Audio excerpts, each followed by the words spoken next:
In this video, I'm going to give you my long-term review of the Head carbon and aluminum fat bike wheels. I had a 26-inch set of the carbon wheels and a 27.5-inch set of the aluminum wheels on loan from Borealis Fat Bikes for over 6 months. This let me test both sets of wheels on the very same carbon Borealis Crestone fat bike in variable conditions and with a variety of different size terrain tires. I also opted for and currently still own a set of the Head 27.5 aluminum wheels on my Borealis Flume, which has given me continued long-term experience with these wheels. My first experience with any Head wheel set was on my 2020 Giant Trinity, which is a time trial or triathlon bike. The wheels on this bike are aluminum rims with a 55mm deep carbon fairing for aerodynamic purposes. My experience with these wheels over the last few years has been outstanding, so I have been really wanting to try the Head fat bike offerings, as I know they are certainly some of, if not the lightest fat bike wheels on the market, and definitely performance focused. But before I get into my specific experiences with each wheel, let me go over a few general specs and details of these wheels that I was aware of and looking to test. First off, Head wheels are made in the USA, and they come with a 5-year warranty against manufacturer defects. As for the Head naming convention for the fat bike wheels, Big Deal refers to 26-inch, both in carbon and aluminum, and Big Half Deal refers to the 27.5 wheels, again, both in carbon and aluminum. Both diameters of the carbon wheels are 85mm wide, which is great for larger tires, and both sizes of the aluminum rims are 80mm wide, which is pretty standard in the fat bike industry. Probably the biggest selling factor of these wheels is their lightweight, which of course leads to lower rolling mass for performance. Just for a general point of reference, here are the complete wheel set weights listed on the Head website. This obviously may vary some based on other variables, but generally speaking, Head claims you can lose 1 to 2 pounds per wheel using their carbon rims compared to your typical aluminum fat bike wheel, and the Head aluminum wheels are really not that far behind that. Head says the wheels are airtight, which means you do not need any kind of tape for tubeless setup, but conversely, because they don't come with rim strips, you do need to tape them if you're going to set up to run with tubes, and that's really just to protect the tubes from the spoke nipples. One thing I was aware of is Head recommends running a fairly high, for a fat bike, minimum tire pressure with their wheels, so that's definitely something of note for those of us that run low tire pressure in snow conditions. They have a minimum tire pressure listed on the wheel themselves right by the valve stem. It's 7 psi for the aluminum wheels and 8 psi for the carbon wheels. In my opinion, this is kind of a tough one, since overall rider weight can be a huge variable here in either direction. And as a side note, I have done an entire video on tire pressure, which really explains why tire pressure is so rider specific. So definitely check that out if you want to learn more or really dive deep on the topic, and I'll link that down in the description below and at the end of this video. So knowing this minimum pressure requirement, these wheels may not be best for you if you run very low pressure on a regular basis, but I'll have more details on this with my personal experience later. Regarding the hubs, I'm not going to focus too much on this aspect. I actually have Head hubs on my time trial bike wheels, and they happen to be the smoothest, most efficient hubs I've ever used. Regarding the fat bike wheels, I had Hope hubs on the carbon wheels, which were outstanding, and I had Borealis hubs on all of the aluminum wheels, which were also outstanding. So focusing on the 26-inch Big Deal carbon wheel, these wheels come with a really detailed set of instructions on how to set up tubeless or with tubes. And while this is very helpful, if not essential, it is also somewhat revealing as to what you need to know regarding the durability versus performance trade-off that may exist. And the durability concern is really focused on a potential for a rim strike. It really has nothing to do with the strength of the wheel under pedaling or load force. So for tire installation, most importantly, no tire levers should ever be used. Since these carbon wheels are not cheap and they were not mine, I was cautious to run more tire pressure here than I otherwise might have, but in my testing it was still low enough to adequately perform well in backcountry snow for traction and flotation. And most impressively, the lightweight really does deliver here. And with the 26-inch wheel size and running a decent volume 4.6-inch tire, I really didn't have too much concern about a rim strike anyways. Although this may be highly subjective, I do really like the bold white logos on my TT bike. And those logos are definitely present here on the carbon wheels, and I thought they looked really cool rolling. The combination of the 26-inch Head carbon rims, laced up to some Hope hubs, and rolling on the full carbon rigid Borealis Crestone was an absolutely amazing combination from the standpoint of pure performance. It just floated along in the snow, especially on the climbs in the high elevation backcountry. And using this combination in the dirt, it was a real ripper. It was actually more reminiscent of riding my hardtail 29er XC bike, just with more traction. So now let's shift over to the big half deal 27.5 aluminum wheels. I personally think the aluminum version in the 27.5 wheel size is really the sweet spot for performance. You get most of the weight savings and therefore the performance of the carbon wheels, but at a much more reasonable price point. And for pricing, definitely go check out the Head website, which I will link down below, to get the latest and possibly on sale figures right now. Typically, changing tires on fat bike wheels is about as easy as it gets in the bike industry, but I did find it was a little more difficult to swap tires on the Head wheels compared to other wheels I've experienced from Surly and Sunwing.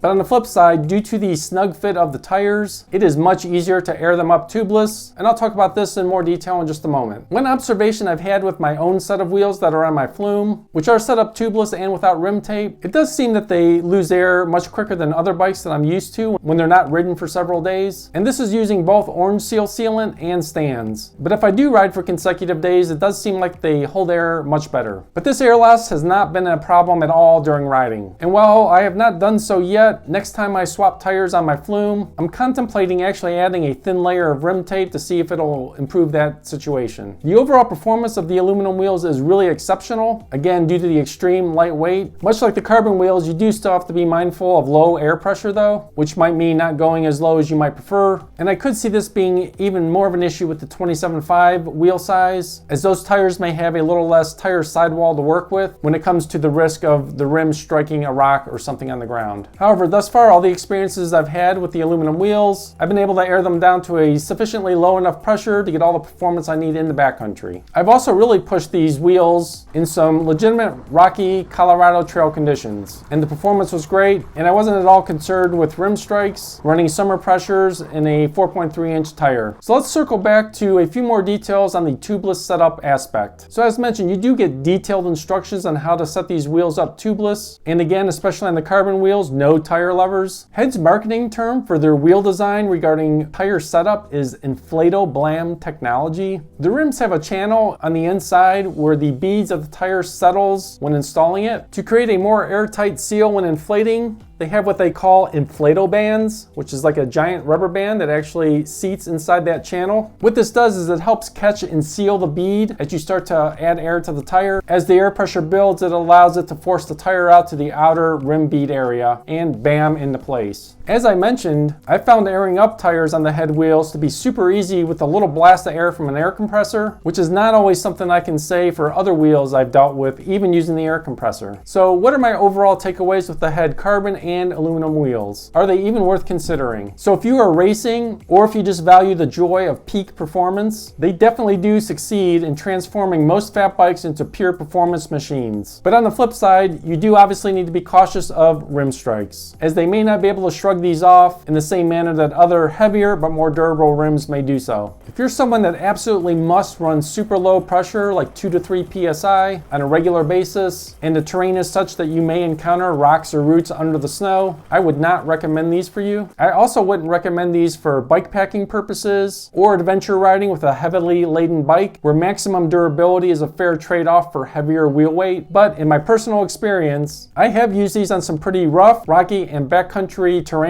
without any issues. But it does make me be more cognizant of my air pressure, and maybe makes me think twice about blasting through a rock garden at high speed. So in the end, I do really recommend these wheels. I've been really enjoying the aluminum set that I have on my Borealis Flume. It really does level up that bike, and I think it can do the same for just about any fat bike. But again, my Flume is my pure performance backcountry fat bike. For more extreme or unknown backcountry conditions, I would probably choose to ride my Surly ice cream truck, which has the largest possible 26-inch tires installed on heavier but durable Surly wheels. It just means adjusting my expectations from speed and performance to reliably plodding along. So if you have any questions, comments, or your own experience using Head wheels, add those to the conversation down in the comments below. If you found this video helpful, drop a like down below. It does really help out the channel. And if you want to continue to follow my fat, adventure, and mountain bike content, subscribe now to follow along. It's free for you and only takes one click of the button, and it will ensure that you don't miss any of my future and coming content. Lots of fat bike snow riding is underway now, so stay tuned for more of that. Thanks a lot and have a great day.